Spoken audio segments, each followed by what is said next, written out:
তো বন্ধুসকল উপস্থিত আছোঁ এখন বিশাল পথাৰৰ মাজত। চন্দ্ৰটো বহুত ধুনীয়া কৰিছে। আজি পূৰ্ণিমা।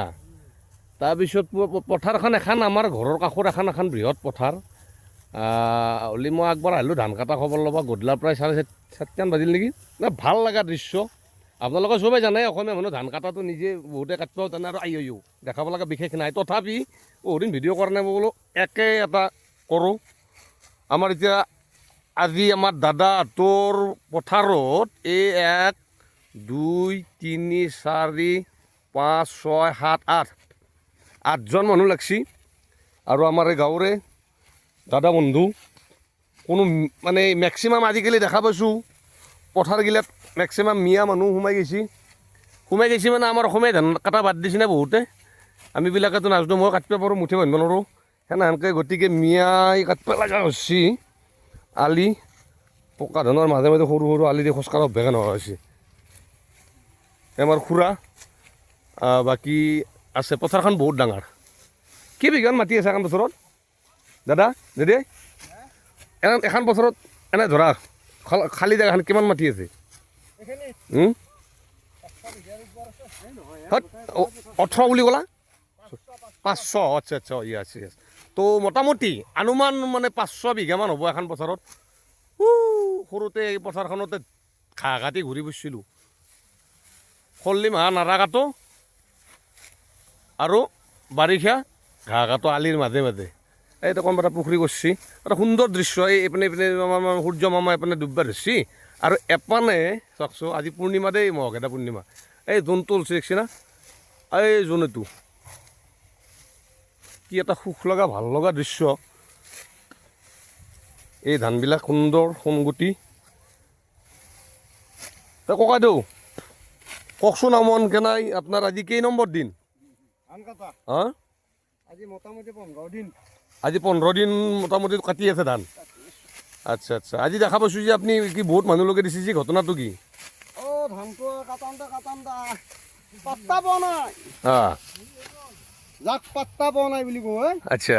এই পাত্তা নাপোৱা গুচি আহিছে ধানটো, অলপ পোকাটো বেছি হৈছে। আচ্ছা আচ্ছা। আৰু মানুহ কম ন আজিকালি? মানুহ কমকৈ পোৱা যায়। বনোৱা কম। সমস্যা। এতিয়া আমি থলুৱা মানুহ দি কৰ্মখিনি শেষ কৰাৰ ধান্দা এটা থাকে। হয় হয় হয়। সেইকাৰণে এনেহেন গতি হৈছে আৰু থলুৱা মানুহ কম। যা হওক, শেষ হ'ব বুলি আশা আছে 4-5 দিন পিছত।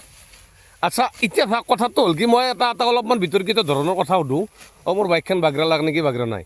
তাৰপিছত কথা হ'ল কি, এই যিটো আমাৰ এতিয়া এই ধৰক মানুহে কয় মিয়া খেত মিয়াটো খেদিব লাগে, অত্যন্ত ভাল কথা যদি যিবিলাক মানে বিদেশৰ পৰা অহা মানুহ। কিন্তু এতিয়া বাকী শাক পাচলিৰ বজাৰৰ পৰা আৰম্ভ কৰি বিভিন্ন মাছ বা বিভিন্ন সৰু সুৰা বজাৰবিলাকতো তেওঁলোকে দখল কৰিছে। এতিয়া দেখা পাইছোঁ কিছু বছৰৰ পৰা আমাৰ আনলা জেগাটো, আমাৰ এইবিলাক জেগাটো নাছিল আগতে মিয়া ধান কাটাটো। এতিয়া তাৰমানে যিটো দেখিছোঁ 3 বছৰ 4 বছৰ মানৰ পৰাই খুব মানে মিয়া সোমাই গৈছে। এইটো মানে এইটোৰ কেনেকুৱা এটা এইটোৰ প্ৰভাৱ কেনেকুৱা হ'ব পাৰে? আজিকালি সময় কাৰো নাই, চব মুখত এটা পেটত এটা, কাৱে কাকো খেদিব নোৱাৰে। মিয়া যিমান খেদো বুলি কৈছে সিমানে আছে। দুটা শব্দ যদি মিয়া খেদো বুলি কৈছে 50টা মিয়া আছে সিন্নে। এংলা বহুত ডাঙৰ কথা, আমাৰ দৰে মানুহ ঢুকি নাপাওঁ। এংলা অনুমান কৰিব পাৰি যি মানে এংলা ৰাজনীতি প্ৰভাৱ। খেদো বুলি কৈছে বঙাল, আনছি ৰাতি মানে কঙাল। সেইকাৰণে অসমীয়াৰ গতিটো এই। এতিয়া আমিবিলাকে ধৰক অসমীয়া যিবিলাক মানুহ মাটি আছে, কিবাকে ধাৰ ধুৰ কৰি পেলাই বা পইচা পাতি লগাই পেলাই খেতিটো কৰিলাক, কিন্তু কাটপা সময়ত কাটপা নাজানে, বহুতে কাটপা নাজানে। সেইটো নিজৰ মূৰ্খ। সেইকাৰণে আজি মিয়া আৰু মিয়াই কিমানকৈ লৈ আছে এতিয়া আমাৰ তাতে? 3 মোন। 1 বিঘাত 3 মোন মোটামুটি। আচ্ছা আচ্ছা আচ্ছা আচ্ছা। 3 মোন নহয়, 2 মোনতে কাটক, তথাপিতো থলুৱা মানুহ দি 5 মোন যাক। থলুৱা মানুহ দি খেতি কৰক, থলুৱা মানুহ বনক। এতিয়া আমাৰ থলুৱা মানুহখিনি নিবনুৱা কৰিছে, কৰি পেলাই বঙাল খেদা আন্দোলন কৰিছে। আন্দোলনটো নাইয়ে, শব্দ কিছুমান ব্যৱহাৰ হৈ আছে। এংলা হ'ল ৰাজনীতি প্ৰভাৱ বুলি ভাবিব পাৰি, কিন্তু আৰু সেইটো সঁচা। ৰাজনীতি প্ৰভাৱ নহয়, এইটো সম্পূৰ্ণ ৰাজনীতিৰ কথা। এংলা কিছুমান বুৰ্বক মানুহ তাৰমানে বেল সজোৱা কথা আনিছি। হাতে পাছে মানে আমাৰ মানুহখিনিৰ অসমীয়া ডেকা যুৱকখিনি অন্তত কামবিলাক কৰিব শিকিব লাগিব, আমি কৰিব লাগিব। নিশ্চয় এতিয়া মই এতিয়ালৈকে ধান কাটপি আমাৰ এখানে সকলো ধান কাটপা জানা নাই আমাৰ বাৰু খেতি নাছিল সৰুৰ পৰাই কিন্তু ঘটনাটো এইটোৱে গছৰ জাতত এটা পৰ নিৰ্ভৰশীল গছ আছে বেলেগৰ ওপৰত উঠে ঠিক আমাৰ অসমীয়া জাতিকো সেনে কৰিছে আঁচনি এতিয়া আমাৰ আঁচনিত মাথা মাৰা মানুহে আছে কিন্তু আঁচনিত যিখিনি আমি বঙাল মুছলিম বুলি কৈ আছো মিয়া বুলি কৈ আছো তেওঁলোকে কিন্তু আঁচনিত মাথা মাৰছি পাচিও কিন্তু বিশেষকৈ আঁচনিৰ মাজত অন্তৰ্ভুক্ত নহয় তেওঁলোকে কৰ্মসূচী খাই আছে সুন্দৰ পূৰ্বতে আমাৰ চৰকাৰে আনিছে মিয়া আজি খাদ্য বুলি ক'লে কেনেকৈ হ'ব কিবা এটা বস্তু উৎপন্ন হোৱাৰ পিছত তাৰ বিলুপ্তি আজিৰ তাৰিখত পৃথিৱী জন্ম হোৱাৰ পৰা আজিৰ তাৰিখত হৈ পোৱা নাই আৰু সেইটো নহয় চেষ্টা অব্যাহত ৰাখিব লাগিব চৰকাৰে কৰিও আছে বাৰু ঘটনাটো হ'ল কি হাতে কামে খেদিব লাগিব আমি কাম কৰি পেলাই আমি কামবিলাক শিকি পেলাই স্থান দি আছে আৰু ক'ত এগলা মিয়া বঙাল খেদব হয়তো হাজিৰা কৰা মানুহটোক খেদছি লাখপতিটোক আনি পেলাই বহে দিছি আমাৰ তাতে বৰ বেছি বুজিবাক গেলে আৰু বাকী নাই আচ্ছা বৰ সুন্দৰ দৃশ্য এটা সঁচাকৈ দেই যোনটো লাহে লাহে ডাঙৰ হৈ আছে আৰু আজি মহখেদা উৎসৱ মই মহখেদা উৎসৱ সম্পৰ্কে নাওমান হেৰি কথাটো হ'ল কি আচ্ছা মই ক'ম বাৰু বাকী হেৰি কি বুলি কয় দেই কেনাই ঠিকে আছে বঢ়িয়া বৰ সুন্দৰ দৃশ্য আৰু ধান কাটাটো সঁচাকৈ এনেকৈ অলপমান কালি মই আহিম ঐ হেমতা কেনাই তোমাৰ বাকী ক দুই এষাৰ কছোঁ তুমি দুই এষাৰ ক তুমি মন্তব্য দিয়া ঠগা হৈছে দাঁতকেইটা মস্ত মজা লগা হৈছে চাওঁ ঠগা হৈছে দে এইটো আমাৰ হেমদা এইটো আমাৰ ঘৰৰ একদম মানে একেবাৰে আমাৰ গাঁৱৰ অতি হেৰি মানুহ ভাল মানুহ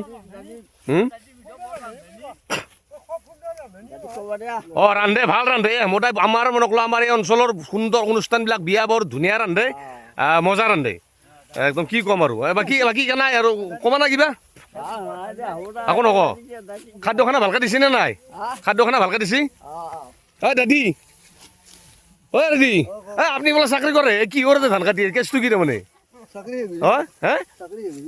আচ্ছা চাওক এইটো কিন্তু ভাল লগা কথা যে দাদা এজন ৰিটায়াৰ্ড মানুহ আজি 1 বছৰ মান হ'ল কি ৰিটায়াৰ কিমান হ'ল ৰিটায়াৰমেণ্টৰ 2 বছৰ হ'ল তথাপি তেওঁ মানে এতিয়া ধান কাটি আছে সহায় কৰি দিছে নিজৰো কাটছে এনেকৈ লগ লাগি আমাৰ এই যিখিনি আছে ইয়াতে কিন্তু চবেই লগ লাগি মেক্সিমামে তাৰমানে আজি 3জন মান লগ লাগি ধৰক ঘৰৰ কাটলাক কালি কাৰোবাৰ বেলেগ ঘৰৰ কাটলাক সেনেকৈ মিলা মিলিকৈ কৰি আছে চ' সকলোকে ধন্যবাদ জনালোঁ ভিডিঅ'টো এই আৰু বিশেষ আজি বৰ বিশেষ আকৌ বিশেষ টপিকত বনোৱা নাই আৰু মহখেদা কথাটো মই যিখিনি গম পালোঁ ময়ো আগতে ভাবিছিলোঁ যে আমাক কামৰূৱা মহ খেদা বুলি ভাবিছিলোঁ কিন্তু মই যোৱা বছৰ এইটো কথা গম পাইছোঁ নলবাৰীত এটা অনুষ্ঠান হৈছিল আমাৰ কলিতা জনগোষ্ঠী সন্মিলনৰ মহখেদা উৎসৱ এটা প্ৰতিযোগিতা পাতিছিল তাতে গম পালোঁ মই যে আমি যিবিলাক বেছিভাগেই ভাবি আছোঁ যে কামৰূৱা মহ খেদে বুলি কিন্তু আচলতে মহ খেদে এই মহ বাফেলো এই যি বাফেলো আগতে তাৰমানে আগত হয়তো বহু আগত তেনেকৈ আহি পেলাই ধান খাইছিল খোৱাৰ কাৰণে মানুহবিলাকে টাকা নলৈ যাই পেলাই মহ খেদিছিল বোলে কি মহ খেদিব যাওঁ